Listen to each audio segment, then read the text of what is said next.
Welcome to another edition of Diary of a Wannabe Comedian with me, Belle, a wannabe comedian. And I have been a comedian this week, so I will talk about that in a minute.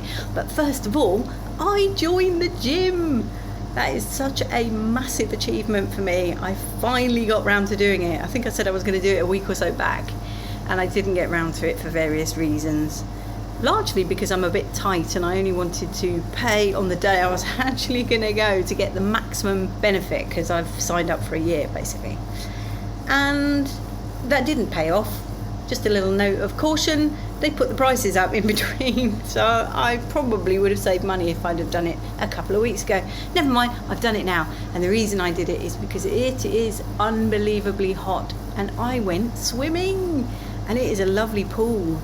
I was the only one in it, apart from a couple that were having some swimming lessons, or three people were having swimming lessons, so they got one lane fenced off. It was basically just me, and it was glorious. And I sat in the steam room and then thought, why am I in the steam room? It is so hot. So I just got back in the pool, and it was great. I thoroughly enjoyed myself, but it did get me thinking. I genuinely cannot remember the last time I went into a pool.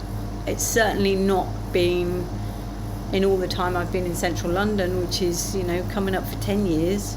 Part of that is because of the old scoliosis. I've always been a bit funny about wearing a swimming costume. People do stare.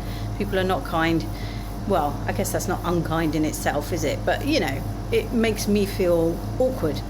But of course, with my newfound therapy sessions that I'm doing on stage in front of an audience, I feel a whole lot better about it. So that's the gym.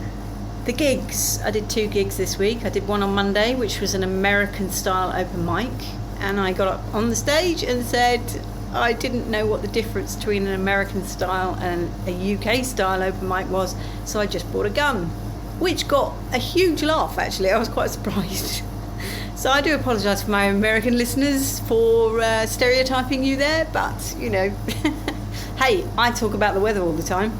We've got to keep these stereotypes going. But it did get a laugh. The difference is, it transpires that it just goes on forever. Basically, it's a list and anybody can turn up, sign up, and you pretty much perform, and then you can go.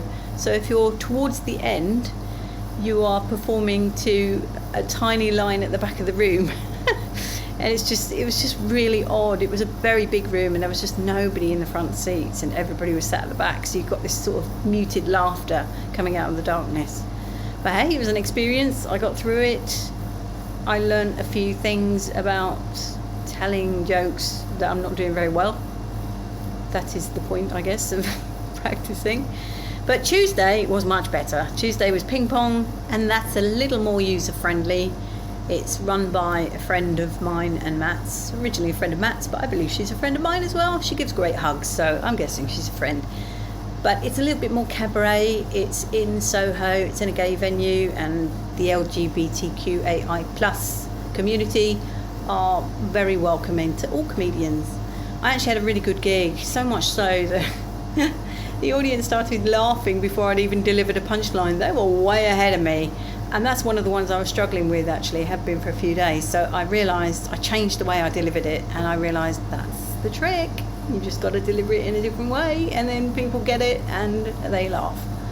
A really nice chap came up to me at the end actually and said he really enjoyed my set, and I quote, he was pleased to see somebody who'd actually written some jokes and delivered some jokes. I was like, oh, the shade on some of the other acts. So one of the acts that was very good, that did tell jokes I might add, was Matt himself, my friend Matt. He did this as Matt, not as Larissa.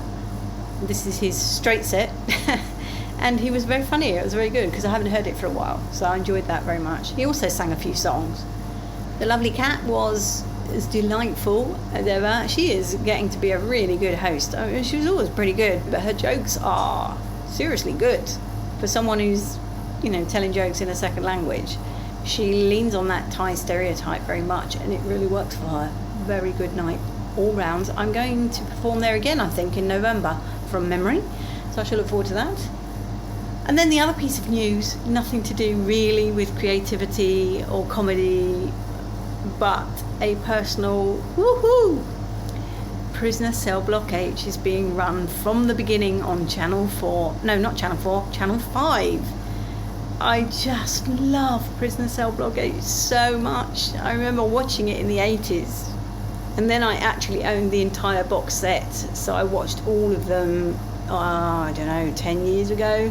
Something like that.